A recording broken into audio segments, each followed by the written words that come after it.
Meet the mantis. Yeah, what happened was exactly what you thought. An insect killed a bird. Once again, an insect killed a bird.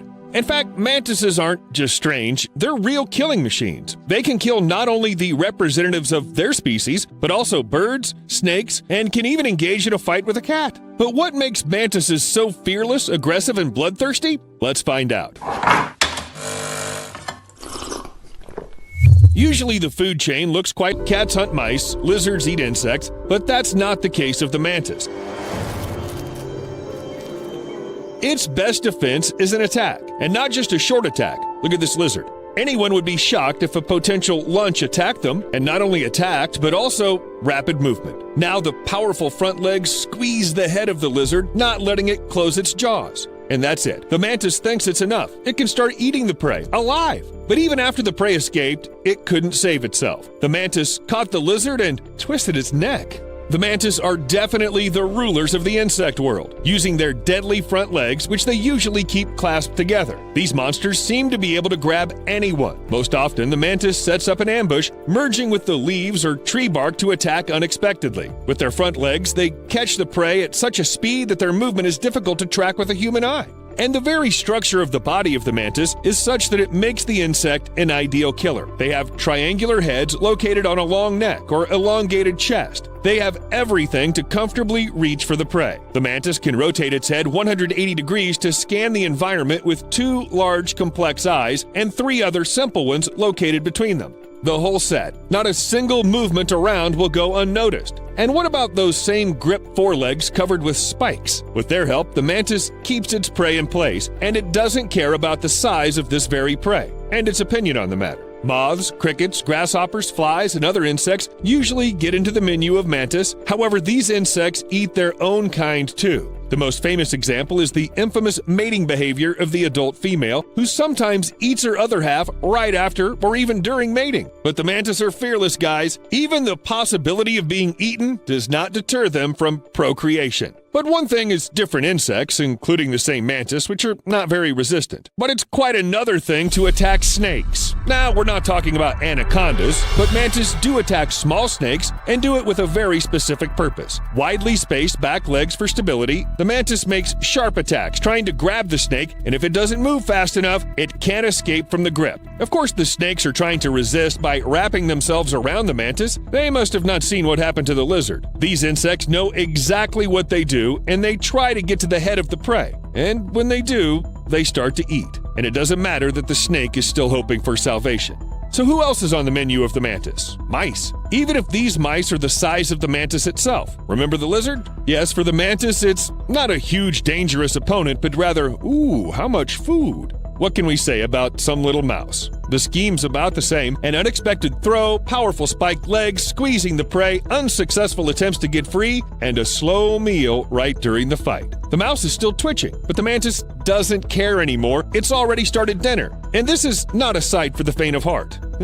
Got goosebumps. But because of their voracity, the mantis is sometimes used as a natural remedy for pest control. Where the mantis live, you don't need to wait for the invasion of mice or cockroaches, for example. However, because predators eat indiscriminately, they can eat as many good beetles as bad ones. There's a very thin line between the extermination of pests and a full garden of mantis. There's a very thin line between the extermination of pests and a garden full of mantis, where there's no one left at all. But back to that poor bird from the beginning of the video. Now you probably understand that it's not the first and not the only unusual victim of these insects, and the behavior of this particular mantis is absolutely typical. As I said before, the mantis aren't the type of predators who chase their prey like lions on the savannah. Most often, they attack from an ambush. Some of the mantis are well camouflaged, while others expect to stay still until their prey appears or until it gets too close. However, the hummingbird on the video was lucky. According to the description, both it and the mantis survived. And this bird was also saved through human intervention. If it's not for a fateful kick on the mantis, the world would be one hummingbird less. Well, no one saved these ones, for example. They didn't notice the danger, flew too close, and, by the way, note that the mantis sits on a special hummingbird feeder. That is, they know exactly where to hunt. Some species may even run on the ground in search of prey, but much more often the mantis hide and wait until the food reaches them. Yep, their food's delivered just like a pizza. But the mantis didn't know just where to hunt. They also calculate exactly the strength, speed, and distance of each throw. This is unusual for insects. For a long time, scientists believed that the mantis moved as if on the same program, like a winding toy, and if the prey falls into the capture or not, it's just a matter of luck. But a number of experiments have proved that the mantis really regulates the speed of impact depending on how fast the target moves. Sometimes, realizing that the speed was calculated incorrectly, they stop, then immediately correct their mistake. I want to say that if it wasn't for slow motion, we would never have known about it. Try to keep track of its movements.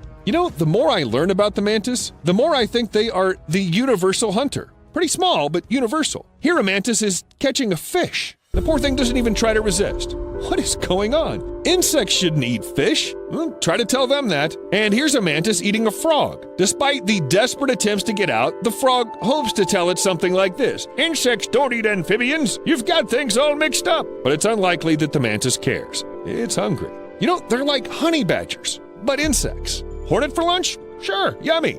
And remember the mantis from Kung Fu Panda? The scriptwriters chose such a hero intentionally. The mantis were a source of inspiration for two different forms of Chinese martial arts: the style of the northern praying mantis and the style of the southern praying mantis. They developed independently of each other and even looked different. However, they wouldn't refer to mantis to create martial arts if these insects only knew how to attack. They also have a good understanding of defense. If a potential predator approaches, the mantis usually gets up and spreads its front legs and wings to seem bigger. Some species also have patterns on the exoskeleton in order to scare away even more enemies. If intimidating tactics don't work, the mantis may hit or pinch the predator with its front legs. It can even bite. Although its jaws are small, they are sharp enough to hurt many enemies. In addition, the mantis also knows how to make hissing sounds, pushing air out of the abdominal airways. And it doesn't matter what kind of enemy is in front of it, a bird that's going to have lunch or a too curious cat, the mantis isn't afraid of anyone. And then I thought, is there anyone as small and cool? Strangely enough, yes. There's an underwater brother of the mantis, a mantis shrimp. Okay, in fact, this creature is larger and can reach 30 centimeters in length against 10 centimeters for an ordinary mantis, but it's just as fearless. The name mantis was attributed to the mantis shrimp for the ability to instantly throw their front limbs attacking the enemy or prey. It's said that this shrimp hits 50 times faster than its terrestrial brother, and its formidable weapon is a second pair of limb jaws which are covered with thorns, and they're sharp as a razor. They pierce into the body until the prey stops resisting. This is bad for everybody: fish, shrimps, cuttlefish, and shellfish. Since the mantis shrimp can be larger than ordinary mantis, sometimes it chooses a very large rival. For example, an octopus, which took it for easy prey. An underwater mantis strikes again, and then, oh, look, it's as if it says, "Come on, let's see what you can do." But the octopus doesn't want to show anything and is trying to get away really fast. You know, I don't think anybody will judge him for that, except maybe the mantis shrimp. I think it's just getting warmed up. We can only hope that the octopus won't meet another mantis shrimp on a stakeout on its way, because then it'll be too late to run.